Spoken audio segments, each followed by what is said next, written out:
Build 409C is December 1990 build of MS-DOS 5.00. Image, Wikimedia Commons, public domain. In this 50-year retrospective, we are looking at technologies that had an impact on the world, paved the way for the future, and changed us, in ways good and bad. Previously, we explored the 1970s. Now, we continue our time travels in the 1980s. 1980, Tim Berners-Lee's ENQUIRE early web prototype. I'm giving the nod for 1980s innovation of the year to a failed project. ENQUIRE was a project developed in 1980 by Tim Berners-Lee while he was at CERN, and, in many ways, can be considered a concept prototype for the web.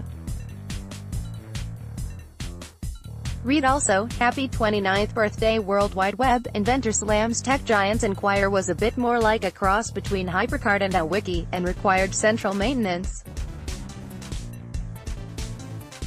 Even so, it was Berners-Lee's first run at the use of hypertext for group communication and information organization. Because of the centralized maintenance required, ENQUIRE wasn't really accessible to other users. The original ENQUIRE software disk has been lost to time. If it weren't for how totally the web has transformed our world, we wouldn't have given 1980 to ENQUIRE. But even as an early prototype, if it moved the needle that would knit the web, it had amazing impact.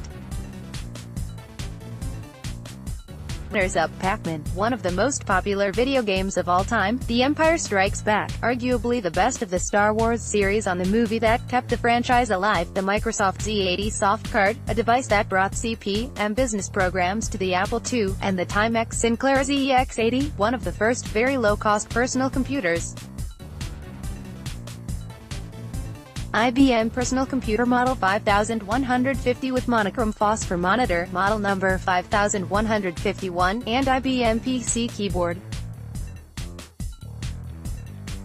Image, Creative Commons Attribution Share Alike 3.0 Unported License, 1981, IBM PC and MS-DOS. Which had the most impact on society? 2 decades of MS-DOS compatible computing, or the first truly portable personal computer?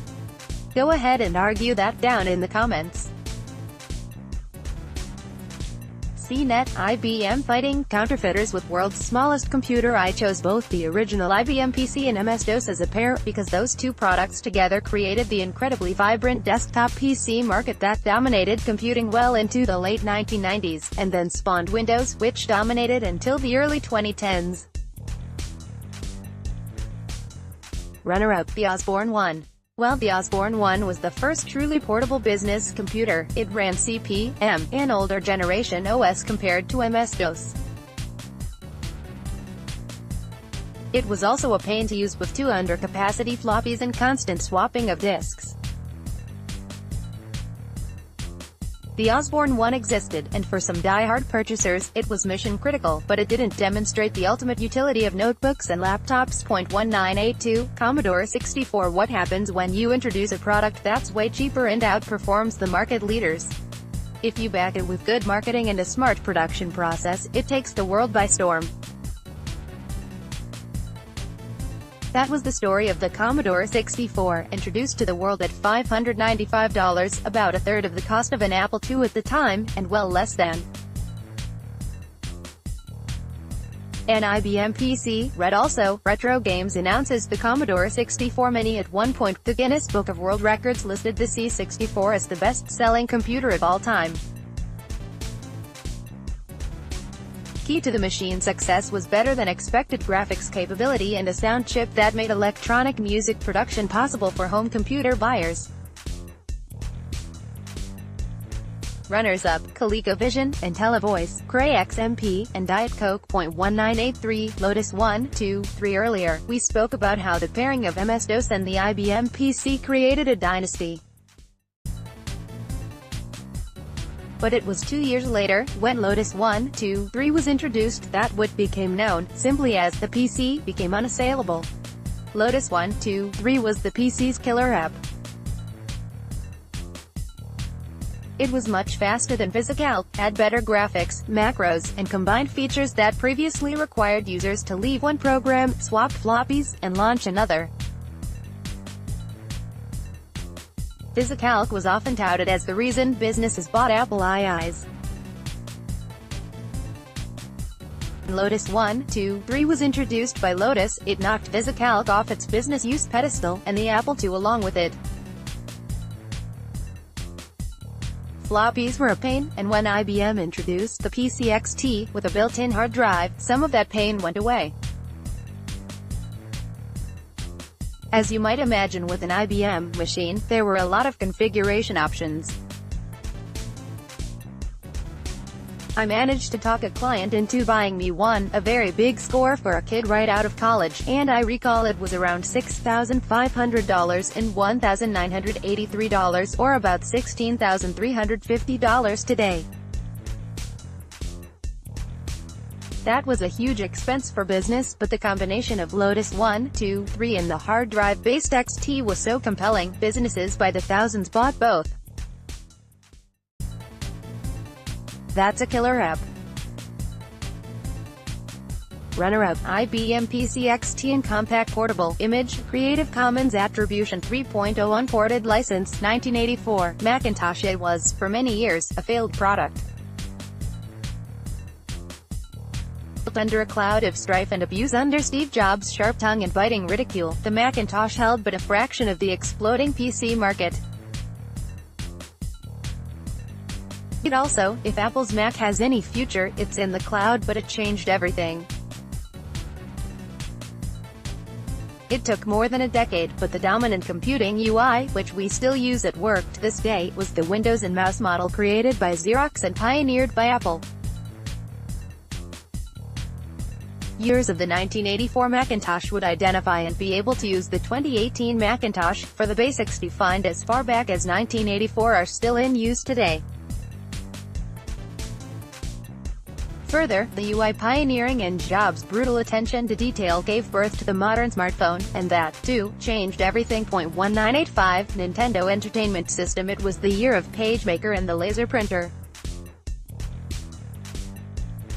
It was the year of 2400 BOO modems and the Amiga 1000. It was the year of the Sony Discman and the first CDs. All these products had their impact on the future. But if there's one product we all identify with, and to this day seek to add to our retro collections, it's the Nintendo Entertainment System, NES. CNET, video of kid getting first NES is an 80s nostalgia bomb. The NES rescued the video game industry. It introduced us to Mario. It brought console gaming back into our homes to stay, for good. Runners-up, Sony Discman, Amiga 1000, laser printers, and Hayes Smart Modem 2400.1986, automated listserv. In 1986, the Space Shuttle Challenger exploded. Voyager 2 made it to the planet Uranus. The Soviet Union, still a thing back then, launched the Mir space station. All of these were technological milestones. But did they change us? Not nearly as much as listserv, the automated first email list management system.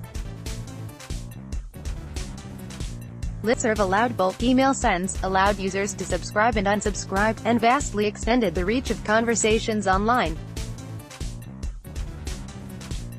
Eric Thomas took the original listserv concept and automated its functions, thereby giving legs to the early dial-up forum concept of the BBS.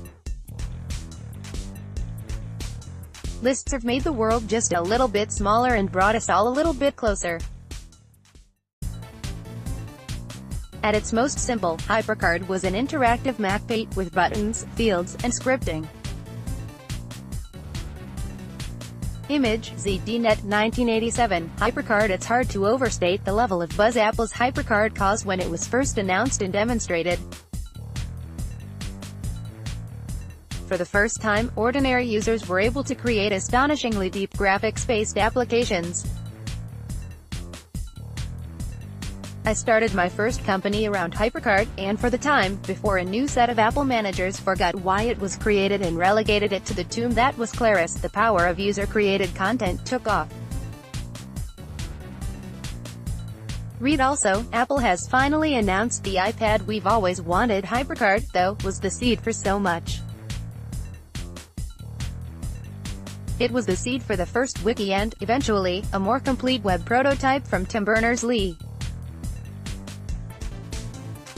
It was the seed for deeper multimedia apps on CD-ROM, and HyperCard stacks were the forerunners of today's smartphone apps.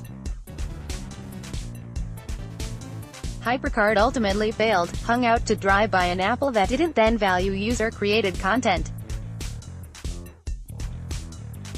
Even though HyperCard lived a life cut short, it changed the world. Runners-up, Windows 2.0 and Star Trek, TNG.1988, Photoshop was not the first image manipulation tool, but it was the first to have the right combination of capabilities, extensibility, and marketing push. There are so many things Photoshop does and has made possible over the years that we could devote an entire series to it.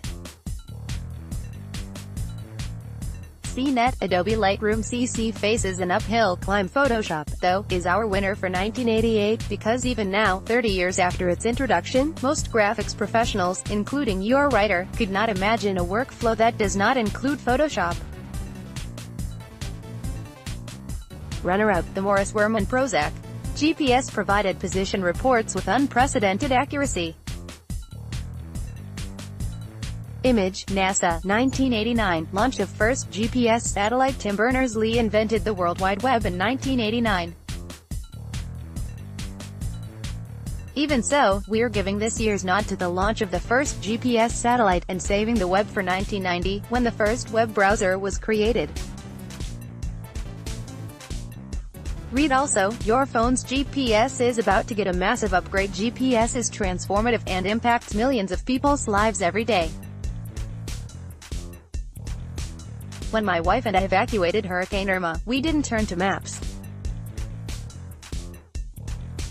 Instead, we turned on our GPS and safely followed its comforting instructions from Florida all the way to Oregon. GPS keeps people on track, helps manage and track goods and services, and gets us all home safely. It's hard to imagine a time when we didn't have eyes in the sky, guiding us all. Runners-up, Nintendo Game Boy and invention of World Wide Web. Go back to the 1970s. Next up, the 1990s. 19 retro gadgets we think should get AR. See full gallery.